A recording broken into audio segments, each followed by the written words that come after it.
नमस्कार दोस्तों, तो कैसे हैं आप लोग। Welcome back on my YouTube channel जिसका नाम है स्पेशल इंग्लिश एकेडमी। तो दोस्तों, अगर आप हमारे चैनल पर पहली बार आए हैं तो चैनल को सब्सक्राइब जरूर कीजिएगा और नोटिफिकेशन बेल आइकन को दबाइएगा ताकि आने वाली अगली वीडियो आपके पास आसानी से पहुंच सके।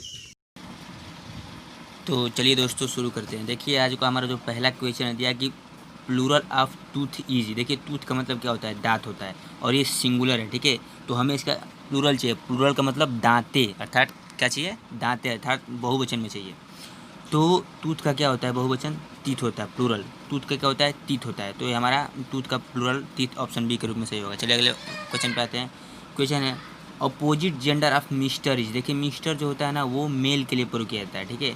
तो फीमेल के लिए क्या प्रयोग करेंगे, यानी फीमेल के लिए अगर मिस्टर के अर्थ में अगर हम फीमेल के लिए किस वर्ड का प्रयोग करते हैं, ठीक है, तो उसके लिए मैडम का प्रयोग करते हैं। देखिए हमारा ऑप्शन ए है मिस्टर का अपोजिट जेंडर अर्थात फेमिनिन के लिए मैडम का प्रयोग करते हैं, ठीक है दोस्तों। तो ये हमारा अगला क्वेश्चन था। चलिए अगले वाले पे आते हैं। क्वेश्चन नंबर 6 है superlative degree of late is. देखिए लेट का मतलब क्या होता है, देर होता है।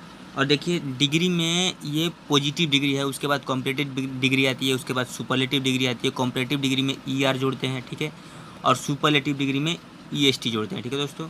तो देखिए कौन सा ऐसा है जिसमें ई एस टी जोड़ा हुआ है। ऑप्शन ए देखिए L A T E S, लेटेस्ट। लेट का क्या होता है, लेट का कॉम्परेटिव सुपरलेटिव डिग्री क्या होगा, लेटेस्ट होगा, ठीक है दोस्तों। तो हमारा ऑप्शन ए के रूप में क्वेश्चन नंबर 6 का आंसर सही होगा।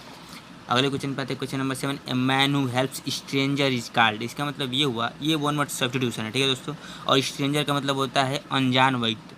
तो वह आदमी जो अनजानों की भी सहायता करता हो, ठीक है दोस्तों, तो उसको हम क्या बोलते हैं वन वर्ड सब्स्टिट्यूशन के रूप में, तो उसको हम बोलते हैं समैरिटन। समैरिटन का मतलब होता है नेक इंसान या नेक आदमी जो किसी भी इंसान की मदद करने में हिचकिचाता ना हो, उसके लिए समैरिटन का हम प्रयोग करते हैं। साफ साफ कह सकते हो आप।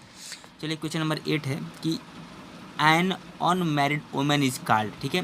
तो देखिए जब एन अनमैरिड मेन की बात आती है तो बैचलर का प्रयोग करते हैं, लेकिन जब वुमेन की बात आती है तो हम स्पिंस्टर का प्रयोग करते हैं। स्पिंस्टर का मतलब होता है कुंवारी लड़की, ठीक है दोस्तों। तो ऑप्शन ए हमारा स्पिंस्टर के रूप में सही होगा, ठीक है। सिंगल का मतलब तो कुछ भी नहीं होगा, मतलब अकेला होगा। और बैचलर का मतलब बैचलर लड़कों के लिए प्रयोग होता है। चलिए क्वेश्चन नंबर 9 पे आते हैं। क्वेश्चन नंबर 9 है हमारा कि सैनोनिम ऑफ एफ्लुएंट इज, ठीक है दोस्तों। Synonym of affluent is, affluent का मतलब क्या होता है, अगर आप इसकी हिंदी मालूम है तो उसकी समानार्थी अर्थात समान अर्थ वाला आप निकाल सकते हो। तो एफ्लुएंट का मतलब क्या होता है, एफ्लुएंट का मतलब होता है अमीर, ठीक है दोस्तों। तो हमारा ऑप्शन बी देखिए ओपुलेंट। ओपुलेंट का मतलब भी अमीरी होता है, ठीक है, या धन संपत्ति संपदा होता है। तो एफ्लुएंट का सैनोनिम क्या होगा, ओपुलेंट होगा, ठीक है दोस्तों। तो हमारा ऑप्शन बी के रूप में इस क्वेश्चन का आंसर सही होगा, सैनोनिम्स के रूप में। चलिए क्वेश्चन नंबर 10 पे आते हैं। Synonym of acid is. देखिए एसिड का मतलब क्या होता है, एसिड का मतलब होता है सहमत होना या स्वीकार करना, ठीक है दोस्तों। तो हमें इसका सैनोनिम चाहिए अर्थात इसका समान अर्थ वाला स्वीकार के अर्थ में ही चाहिए। तो ऑप्शन डी देखिए कॉन्सेंट। कॉन्सेंट का मतलब क्या होता है, कॉन्सेंट का मतलब होता है सहमति या स्वीकार, ठीक है। तो हमारा ऑप्शन डी सैनोनिम्स के रूप में यहाँ पर सही होगा। देखिए डिसेंट की बात करें तो इसका मतलब होता है नकार देना। डिसएग्री का मतलब भी नकार देना होता है। और मिस रिप्रेजेंट का मतलब होता है कि गलत तरीके से प्रस्तुत करना। हमारा ऑप्शन डी से मतलब है, तो कॉन्सेंट हमारा एसिड का सैनोनिम्स होगा। चलिए क्वेश्चन नंबर 11 पे आते हैं।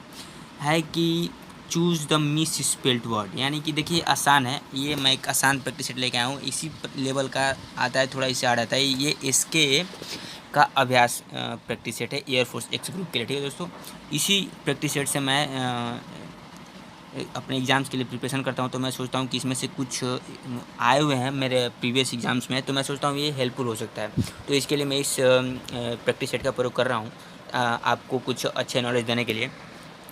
तो चलिए मिस स्पेल दिखाते हैं। ऑप्शन बी देखिए TOMO टोमेटो, ये हमारा गलत है क्योंकि TOMATO होता है, ठीक है दोस्तों, टोमेटो की स्पेलिंग। और हमारा ऑप्शन बी TOMO दिया हुआ है, तो ये हमारा ऑप्शन बी मिस स्पेल्ड के रूप में करेक्ट आंसर होगा, ठीक है दोस्तों।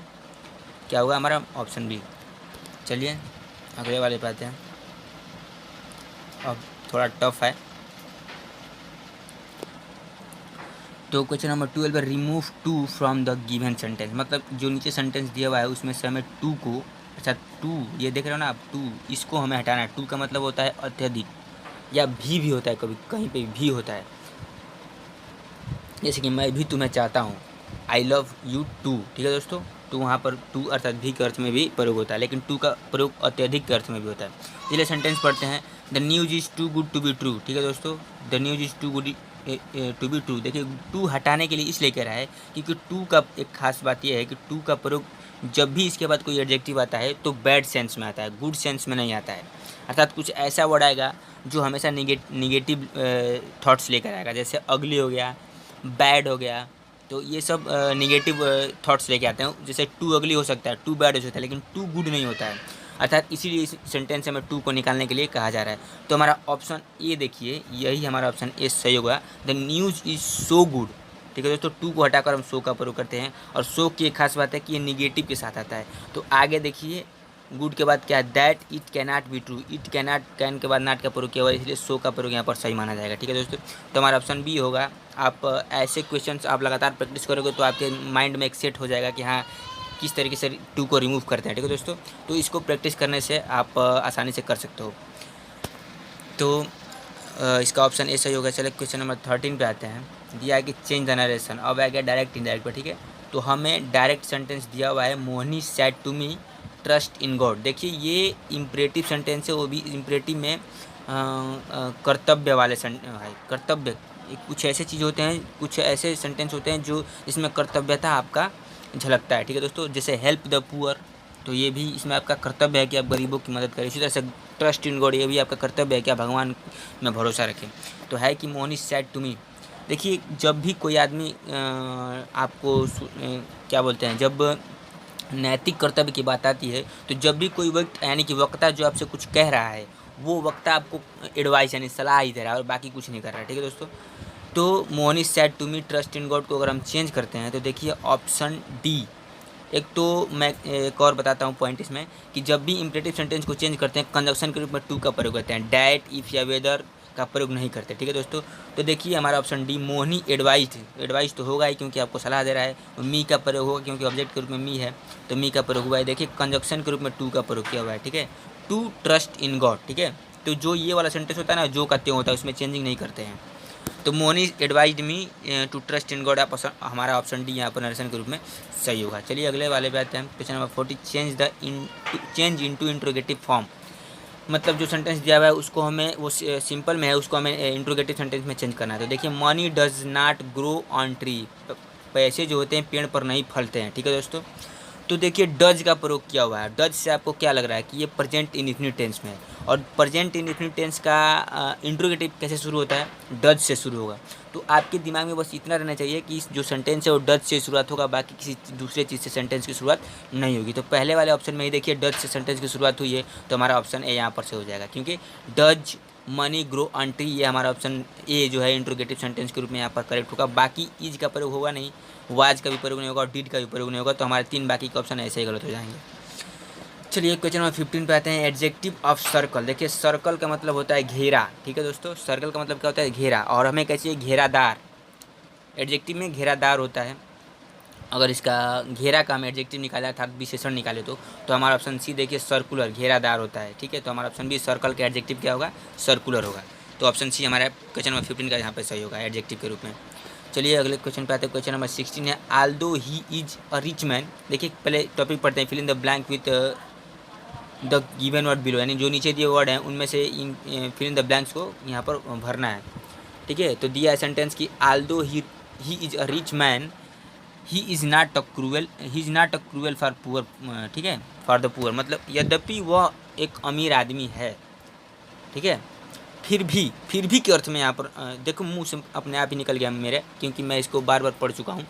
तो फिर भी के अर्थ में यहाँ पर सेंटेंस आना चाहिए। तो हमारा ऑप्शन सी देखिए, हेंस का मतलब होता है फिर भी। ठीक है दोस्तों, और एक और कंडीशन है कि आल्दो के बाद अगर किसी कंजक्शन का प्रयोग, यहाँ पे हेंस कंजक्शन के रूप में प्रयोग किया हुआ है। ठीक है दोस्तों, तो आल्दो के बाद कोई कंजक्शन आता है तो हेंस जाएगा, बाकी कुछ नहीं आएगा। ठीक है दोस्तों, ठीक है, जैसे लेस्ट के बाद जैसे LEST आपने देखा होगा सेंटेंसों में, तो लेस्ट के बाद हमेशा किसका प्रयोग होता है, शुड का प्रयोग होता है। जैसे कि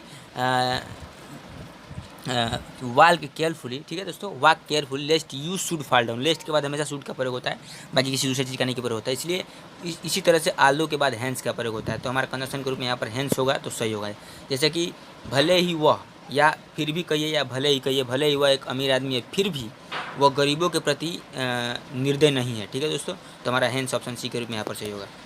चलिए क्वेश्चन नंबर 70 पे आते हैं। वाट, उसके बाद यहाँ पे फिल इन द ब्लैंक्स दिया हुआ है, ब्यूटीफुल फ्लावर दिस इज। तो हमारा ऑप्शन ए देखिए, वाट ओ, यहाँ पर ओ होगा, what a beautiful flower this is. ये एक रूल है, इस रूल के बारे में मैं डिस्कस करूंगा एक अगले एपिसोड में, क्योंकि इसके बारे में पूरा मैं एपिसोड ही बताऊंगा 10-12 क्वेश्चंस को लेके। तो अभी तक के लिए आप सिर्फ यही जानो कि वाट के बाद ए का प्रयोग होगा, what a beautiful flower this is. ठीक है दोस्तों, तो चलिए अगले क्वेश्चन नंबर 70 पे आते हैं। ही स्टूड, उसके बाद fill in the blanks the door. ठीक है दोस्तों, तो देखिए स्टूड जब दरवाजे पे खड़ा है तो दरवाजे पे चढ़ के तो खड़ा नहीं है, दरवाजे पर यानी सामने खड़ा होगा, तो हमारा ऑप्शन सी के रूप में ऐट का प्रयोग होगा, he stood at the door. देखिए अगर फ्लोर होता अर्थात छत होता तो ही स्टूड ऑन होता, वहाँ पर he stood on the floor, लेकिन वो चढ़ के तो खड़ा नहीं है, दरवाजे पर ना खड़ा है, सामने खड़ा है ना, तो हमारा एट का प्रयोग होगा। ठीक है दोस्तों, क्वेश्चन नंबर 90 पे आते हैं। The great patriot and writer, उसके बाद फिल इन द ब्लैंक्स है, उसके बाद कॉम है। पैट्रियट जो होता है उसके बाद राइटर है, तो ये पैट्रियट और राइटर दोनों एक ही व्यक्ति है। ठीक, वो इसलिए मैं कह रहा हूँ क्योंकि देखिए पैट्रियट के पहले ग्रेट का प्रयोग किया हुआ है, ग्रेट के पहले द का प्रयोग किया हुआ है, और जब द एंड के बाद अगर द का प्रयोग नहीं है तो उससे ये पता चलता है कि दोनों यानी कि पैट्रियट और राइटर दोनों एक ही है। ठीक है दोस्तों, उसके लिए हमें क्या चाहिए, वर्ब के बारे में बात हो रही है, वर्ब क्या है, तो इससे हमें क्या पता चल रहा है, इससे हमें ये पता चल रहा है कि ये जो है सिंगुलर वर्ब की बात हो रही है। ठीक है दोस्तों, यहाँ पर अगर हेल्पिंग वर्ब की प्रयोग करते हैं तो सिंगुलर की प्रयोग करते हैं, तो हमारा ऑप्शन ए ही ऐसा वर्ड है यानी कि हैज, जो सिंगुलर में है, बाकी सब प्लूरल में है। हैव का प्रयोग भी प्लूरल में होता है, दे हैव आपने देखा होगा, दे वेयर देखा होगा, दे वाज तो आपने कभी देखा नहीं होगा, तो इसका मतलब क्या हो रहा है कि हैव, वेयर और आर ये सब प्लूरल के लिए प्रयोग होते हैं, और हैज जो है वो सिंगुलर के लिए प्रयोग होता था, एक व्यक्ति के लिए।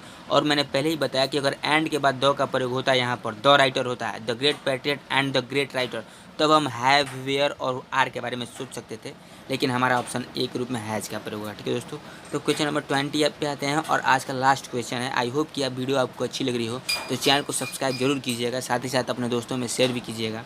ठीक है दोस्तों, तो दिया है कि हिज मेंस, ठीक है, हिज मेंस, उसके बाद है एम्पल। ठीक है, तो इस सेंटेंस का कोई रूल होता नहीं है, अर्थात ऐसे क्वेश्चन एग्जाम्स में आते भी नहीं हैं, फिर भी मैं आपको इसका आंसर बता देता हूँ कि क्या होगा।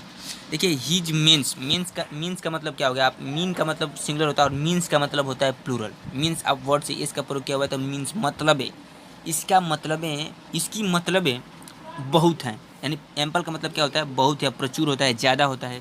तो हिज मीन्स उसका मतलब, उसकी मतलब है बहुत है, यानी कि ज़्यादा है, तो प्लूरल के रूप में प्रयोग हो रहा है। ठीक है दोस्तों, और सिंपल में है तो हमारा ऑप्शन ये देखिए, his means are ample, his means are ample, उसका मतलब ज़्यादा है, तो यहाँ पर ऑप्शन बी के रूप में। ये सेंटेंस ऐसे एग्जाम्स में नहीं आते हैं, पर मैं इसको ऐसे जब प्रैक्टिस सेट में था तो मैंने सोचा क्यों इसको छोड़े, इसको भी बता देते हैं।